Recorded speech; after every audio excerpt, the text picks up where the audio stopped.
Today we have travelled to Bordeaux, and the first thing that we are going to do in Bordeaux is go for a relationship test. IKEA. We're in here. I've worked out what he's doing. I'm not stupid. What he's doing is trying to run ahead so that I don't see any stuff that I like. I can't keep up with him. I've just had to ring him. He went that far ahead. I know what we're doing. Yeah, but we're going past the stuff that we don't need. Yeah, but how do you know that we don't need it? Not clever. So this is what we've come to IKEA for. This lovely island unit. Do you feel like you're having fun? No. Okay. We've only done that bit. Now we've got all of this to do. Come on. Trying to get a trolley. Oh, I've lost him. I'm getting annoyed now. I'm getting annoyed with the whole thing. Who created this? This is a monster.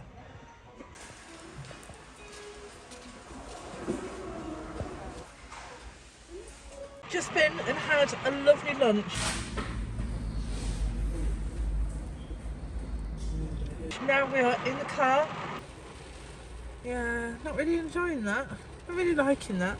But we're in Bordeaux, and guess where we are? A bricko shop. Is this the first one of the new year? It is. Wow. Ooh. All three of us are really happy. All three of us. We picked up some bird in the back. Moany old Lisa. So we're in this bricko shop to get stools to go with the unit that we just bought from IKEA. Show me your stools. You have black stools. I like them. They're simple. They're not gonna they don't look like they're gonna fall apart and break too quickly. After all of that waffle on with IKEA and bricko shops, it's now Claire time. Look at the happiness. Look at the joy. Ah, pre-money. After a little Primark shop, it's the rules that you have to stop and get a Starbucks. Gingerbread latte. Yay! You didn't get that much then. Or have you been back to the car already? No, I was just really good. Because we've still got some more shops to go to. Don't look so scared. We've had liquids. We've been to a bricko. After that wonderful stop at Primark and Starbucks, our next stop is here in Eurasie, Bordeaux's Chinese Oriental supermarket. It's heaven or hell.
And just to finish the day off, B&M.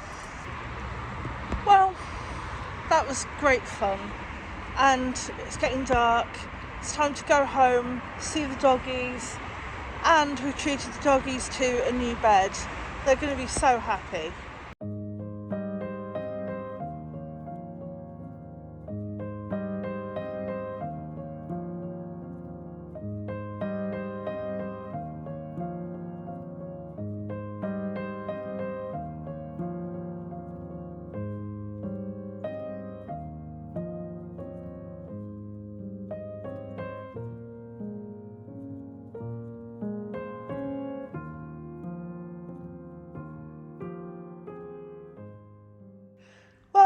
it's my turn back in here, and it's time to just give the floor one more going over.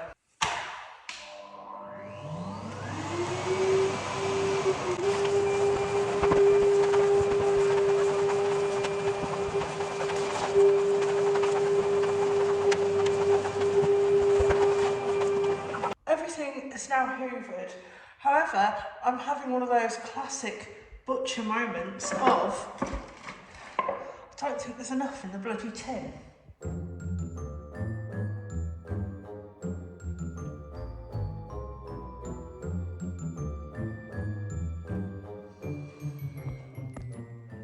Yay, I managed to do a quarter of the floor.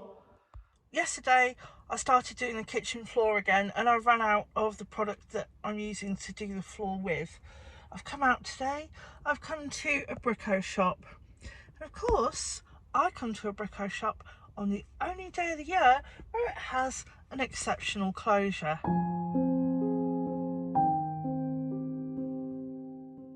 Well, time to finish sorting the floor out.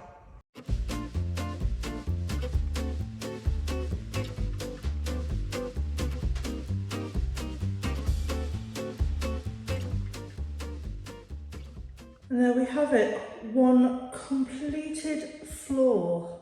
I do just have to quickly tell you about one thing that I purchased yesterday, which I'd kind of been looking at for a while in the kitchen. It's a huge mirror from Maisons du Monde to go above the fireplace. And I'd wanted this for a while, but I was holding off until the sales, because in France, the sales start on a certain day and end on a certain day. There's no, we'll just knock this off and blah, blah, blah. So we went to Maisons du Monde for this mirror. And I was really excited. I thought, oh, we'll maybe get 10% off something. But no, we found a mirror in the shop that was exactly the one that I wanted. And because it has a slight defect to it in the glass, we got 30% off. We saved €90. And it's the perfect mirror, and hopefully it'll look perfect when it's up. Yeah, it's a bit defected, but aren't we all? Might be having a bit of a classic Claire moment here. Just about to measure the mirror. May have forgotten to do that. Yay, it's gonna fit! It's good to find out now, not just check it out before we buy it. Anyhow, hello Merle, come to help. Get out. I'm sure part of the reason why people get stressy around IKEA is that somebody goes around happily saying, oh, we'll have this, and then somebody else has to assemble it. And I love flat pack stuff. Having just done a whole kitchen full of it, I've got to do more of it. And it's in that box, and there's a bit more in that box, so, well, let's see what we end up with. Hey!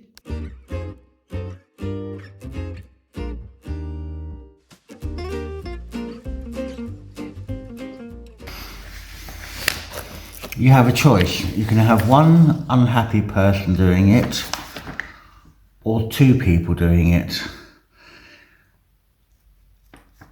I'm going to go for this option, because it doesn't show the arguments that they're having, does it?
Well, I got to hand it to IKEA. Those were very simple to follow instructions or ignore the bits that involved having two people anyway. Look what I've created. Yeah, so that's going to sit in the middle of the room.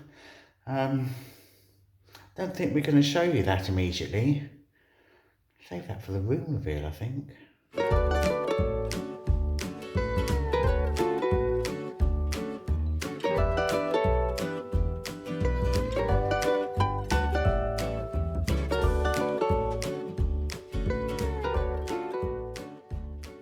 Today I'm upstairs in our side of the house and it's grim up here.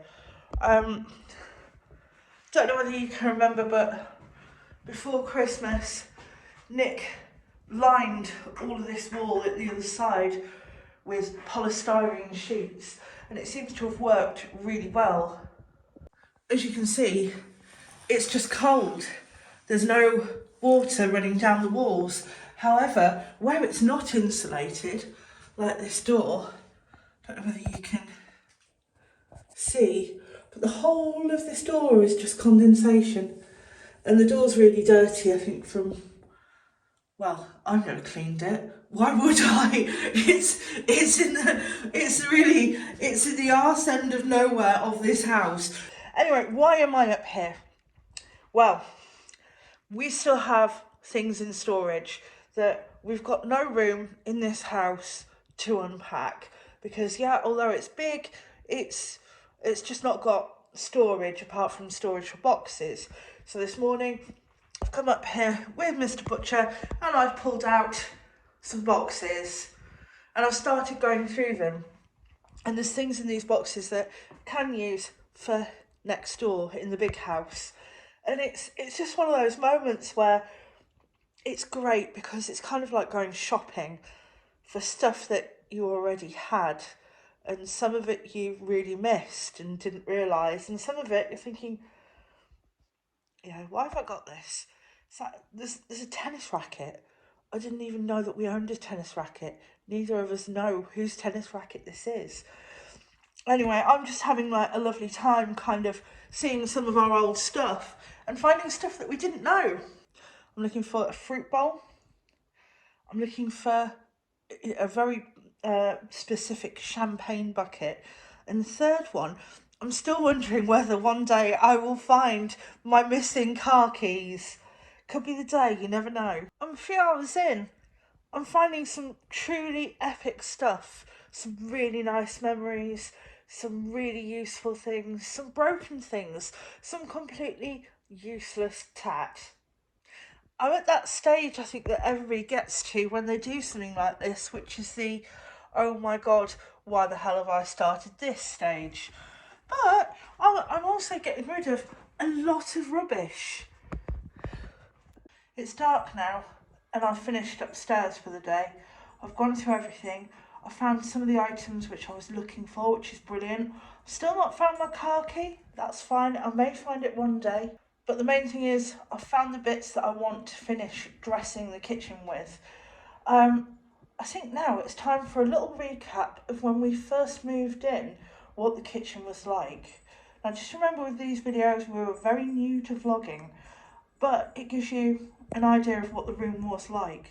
So this is the final downstairs room in the Maison de Maitre. It looks out onto the courtyard. The ceilings are 3.5 meters high in all of the rooms. You've got such lovely features in here as the curtains.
Well, what do you think?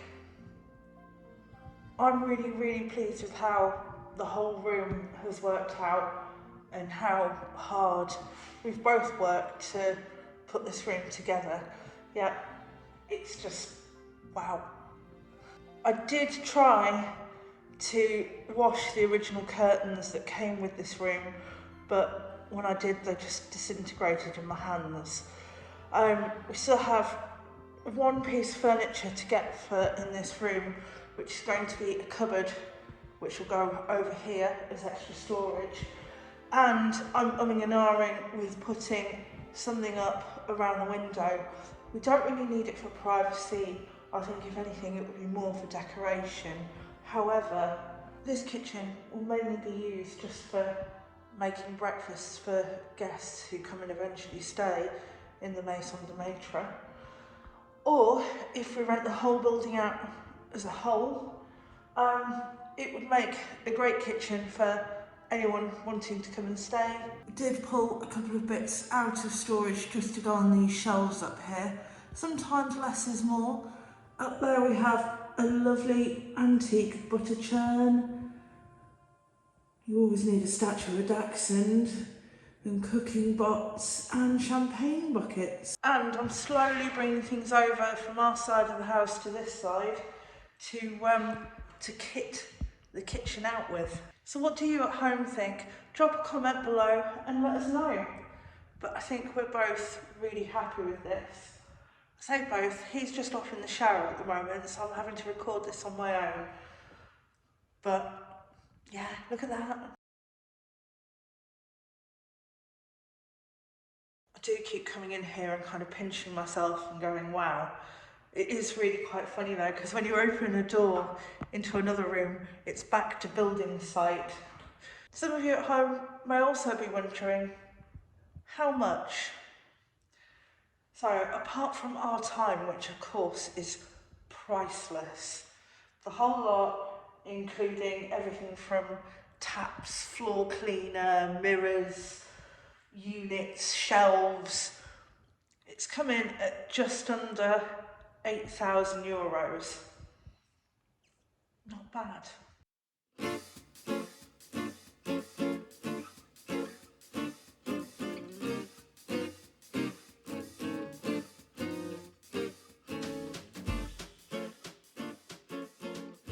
After all of that work over the last few months, I think it's time to cook something. So I'm ready. Wow, it's quite a weird feeling, this. Apron on, and the first thing, of course, wash your hands. I wanted to make something special to christen the kitchen with, a dish that's quite dear to my heart. Now, I need to set the scene for you a bit first. Imagine that you are in a place in the northeast of England called Middlesbrough. It's a town. People from Middlesbrough are called smoggies. It's Friday night. You've been out on the town. You've had upteen lagers, 8 shots of Jägermeister, and you're drunk, you're battered, you're falling around a bit, and you need something to line your stomach with. Now, you may think you're going to go for a kebab. No. If you're in Borough, you want to go for something really special. You want to go for a local delicacy, something called the Parmo. The dish was originally invented by a Greek American called Nikos Harris. He was wounded in the war off the coast of France, and he was brought to England to be treated at James Cook University Hospital in Middlesbrough. Obviously liked it and thought, I'll stay here and set up a restaurant. And he opened the American Grill on Linthorpe Road. If you know Middlesbrough, you'll know Linthorpe Road. Now he created the takeaway dish, the Parmo, in 1958. So really this dish will also be a bit of a nod to some of our American viewers as well.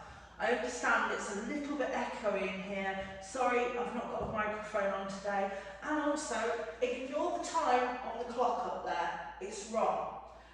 We set it an hour ahead. We're having a really late lunch today, early tea or dinner, whichever you'd like to call it. So, first thing I'm going to do, I'm going to make some garlic sauce, because you can't have a Parmo without garlic dip. You will need the following ingredients.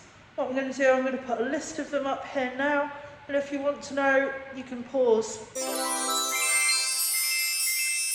This is the easiest and quickest garlic dip you can make. You need some parsley, you need some garlic powder, and you need some mayonnaise. I'm using QP mayonnaise because I think it just rocks. So I'm going to give the parsley a quick wash. Don't need loads of it, just a couple of sprigs. So, into the bowl, small bowl, you want some QP mayonnaise, garlic powder, on about half a tablespoonful. I like it garlicky. Parsley, you just want to take that and give it a nice fine cut. And in we go. All in one bowl, mix that together, and then you have a very quick, kick-ass garlic mayo into the fridge. Next thing that we're going to do is make a quick little side salad to go with this dish. I have a beautiful lettuce. Look at that, isn't that great? I've got some cherry tomatoes and a cucumber. Ooh! Wash your lettuce, wash everything, don't be dirty. I'm going to take my lettuce and I'm going to take a few leaves off. I've got cherry tomatoes, I'm just carving them, and some nice cucumber slices to go in with the salad. Into the fridge. Next thing I'm going to do is I'm going to make a roux. I'm going to make a white sauce and I'm going to add in a little bit of cheese. A roux or a bechamel. First thing I need is 25 grams of butter. I know that that's 25 grams because there's a handy little marking on the packet. I'm now going to need 25 grams of flour, plain flour, and you're also going to want 250 millilitres of milk. You're also going to want some grated cheese. Now this is the grated cheese for my sauce and to go on top of my Parmo. So I'm only going to use a little bit in here. So I'm now taking you over to the stove.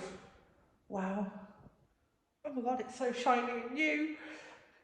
So I have a small pan, I have my ingredients, and I also have a whisk. Ooh.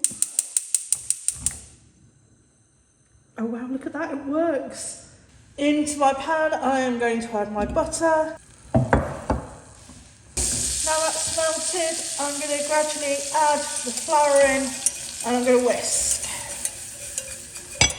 You want to be quick, and then I want to slowly start adding the milk.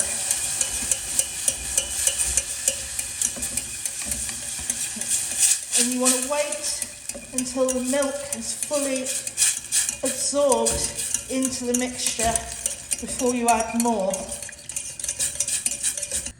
And you want to add a little bit of that cheese in. Keep whisking and get it all melted down. And there you go. So I've now got my white sauce cooling behind me. Normally you would add nutmeg and bay leaf to that, but today I've not bothered because it's a takeaway. It's not necessarily the end of the world, but yeah, it's behind me and it's cooling. Next thing I have flour, I've got whisked eggs, 2, I've got panko breadcrumbs and chicken breast. I'm going to take some parchment paper, I'm going to pop it on my chopping block. I'm going to be naughty, I'm going to open the chicken packet. Here's one of my beautiful knives. Wash my hands, and I'm going to pop my 2 bits of chicken breast onto my parchment paper, and I am going to flatten them out a little. So take my parchment paper and I'm going to fold it over in half. It's quite funny because The big house has got no heating, so I can actually see my breath at times. We do have a portable heater in here, but it's not switched on because it makes so much noise. What I'm now going to do, I've got my 2 chicken breasts in my parchment paper and I'm going to flatten them down. Now, when I say flatten, I mean nice and flat. I don't want them to look like roadkill. I don't want the chicken to look like it's been hit with an 18-wheeler. So, nice and gently. Peel that back, nice and flat. What I'm going to do now, I'm going to panne my chicken. I'm going to start with flour, then egg, then panko breadcrumbs. Once I've done that, I'm going to put them on this foil-lined tray.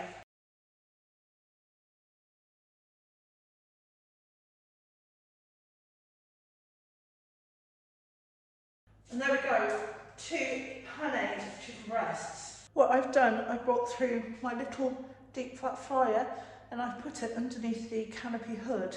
Now, one of our viewers said it doesn't go to the outside world, and no it doesn't, but it apparently has one of these super duper ooper charcoal hoods which sucks everything up. So I'm going to actually give this a go. Now, I think this will be quite noisy, so yeah, sorry. Oh, level 1! Just turn that off for a second. While this is starting to heat up, I've also turned on the new grill. Woo! And I've turned that on to the highest possible level I can get. Let's just take a moment to look at this beautifully clean fryer oil. Whilst the fryer and the grill are getting up to temperature, get your salad out, get it onto a plate, make it look pretty, get your garlic dip out, put it in some nice little bowls. Now it's time to get these in the fryer.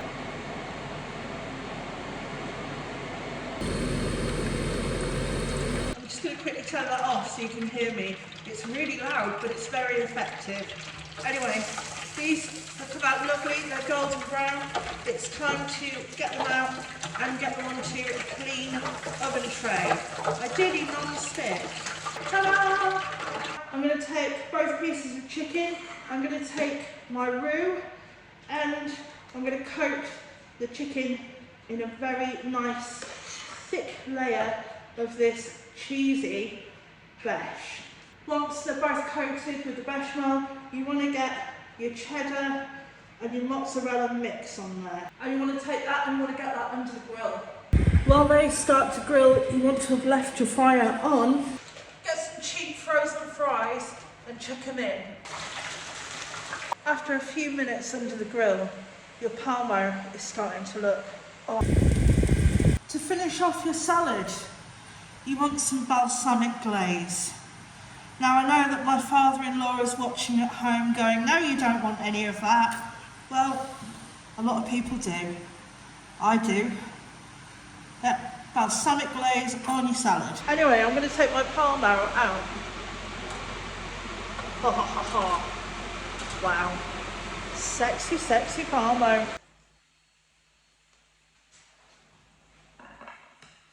And there you have it.